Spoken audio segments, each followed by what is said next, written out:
الرحمن الرحیم السلام علیکم ڈیئر اسٹوڈنٹ. آج کا جو ہمارا لیکچر ہے وہ سول تھرڈ ایئر کے متعلق جو کتاب ہے پروجیکٹ مینجمنٹ، جس کا کوڈ ہے CT 312. ٹاپک ہے ہمارا power and duties of officer of works department, یعنی ورکس ڈپارٹمنٹ کے جو افسران ہیں ان کے جو فرائض اور اختیارات کیا کیا ہوتے ہیں.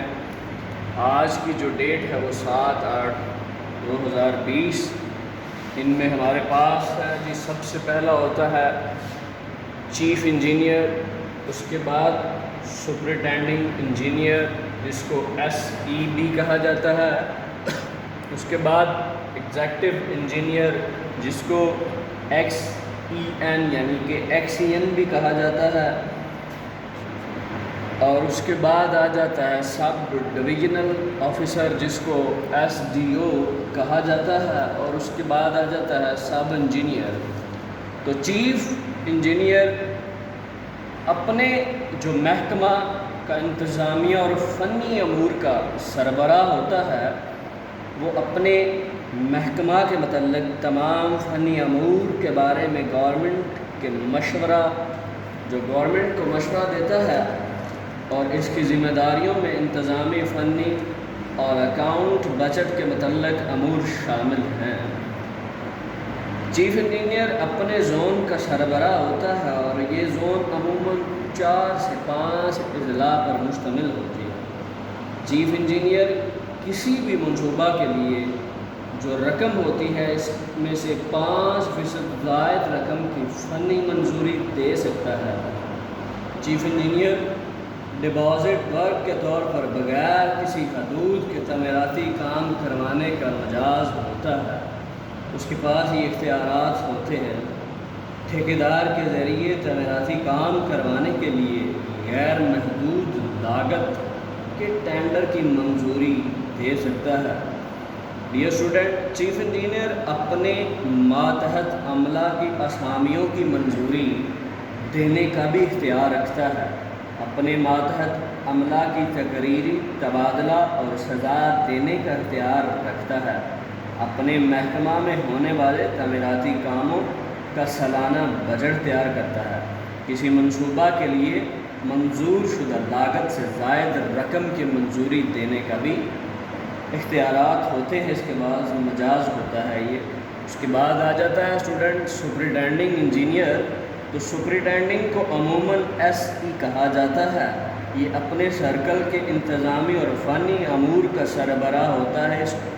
SE اپنے فرائض کی ادائیگی چیف انجینئر کے سامنے جواب دہ ہوتا ہے. یعنی کہ SE کے پاس جو اختیارات ہوتے ہیں اور ان کی جو سربراہ ہوتا ہے، ان تمام فرائض کی ادائیگی اور اس کے جواب چیف انجینئر کے سامنے دینے کا مجاز رکھتا ہے سپرنٹینڈنگ انجینئر.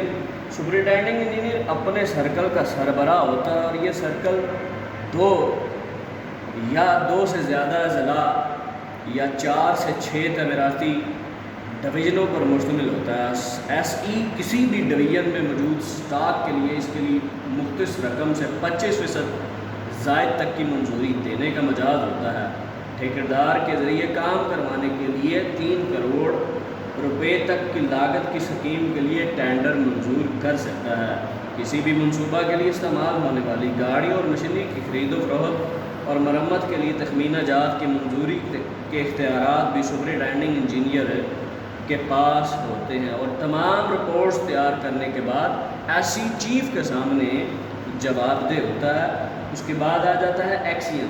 تعمیراتی کاموں میں انتظامی یونٹ ڈویژن ہوتا ہے اور ڈویژن کا سربراہ ایگزیکٹو انجینئر یعنی کہ XEN ہوتا ہے. اسے ڈویژنل انجینئر بھی کہا جاتا ہے. اسے عام طور پر XEN کے نام سے جانا جاتا ہے. XEN ڈویژن میں ہونے والے تعمیراتی کام کے لیے ڈیزائن اور ڈرائنگ کا تخمینہ جات تیاری کرتا ہے. ڈیزائن کی حدود میں پہلے سے موجود پروجیکٹ مثلاً سرکاری عمارت، سڑکوں اور پلوں، نہروں وغیرہ کے اسٹرکچر کی مرمت کی حفاظت کرتا ہے. کیش کے سود کے اصل ریکارڈ اور سٹور کے ریکارڈ کو درست رکھنا XEN کی ذمہ داری ہوتی ہے. پیمائشوں والی کتاب کے اندر SDO سے صحیح استعمال کروانے کے بعد اقدامات جاری کرتا ہے، اور اپنی جو پیمائشوں والی کتاب ہوتی ہے اور اس کو تیار کرنے کے بعد جواب دہ ہوتا ہے SC کے پاس، یعنی کہ جیسے جیسے نیچے آتے جائیں گے، یعنی کہ جو ایکشن ہے وہ کس کے سامنے جواب دہ ہوگا؟ SC کے سامنے جواب دہ ہوگا، نہ کہ چیف انجینئر کے سامنے جواب دہ ہوگا۔ گورنمنٹ کے خزانہ سے اپنی اور اپنے ماتحت عملہ کی تنخواہ نکالنے کی تقسیم کرتا ہے، ٹھیکیدار کے ذریعے سے کام کروانا تقریباً 75 لاکھ تک روپے کی لاگت کی تقسیم کے لیے ٹینڈر کی منظوری دے سکتا ہے۔ اسٹوڈنٹ، آج ہم ایگزیکٹو انجینئر تک ہی پڑھیں گے۔ کل کے لیکچر کے اندر میں آپ کو بتاؤں گا کہ سب ڈویژنل آفیسر کے پاس کون کون سے اختیارات ہوتے ہیں، کون کون سی ذمہ داریاں ہوتی ہیں، اور وہ کس کے سامنے جواب دہ ہوتا ہے۔ اس کے بعد سب انجینئر کے پاس کون کون سے اختیارات اور ذمہ داریاں ہوتی ہیں، اور وہ کس کے سامنے جواب دہ ہوتا ہے۔ آج کے لیے اتنا ہی کافی ہے۔ اللہ حافظ۔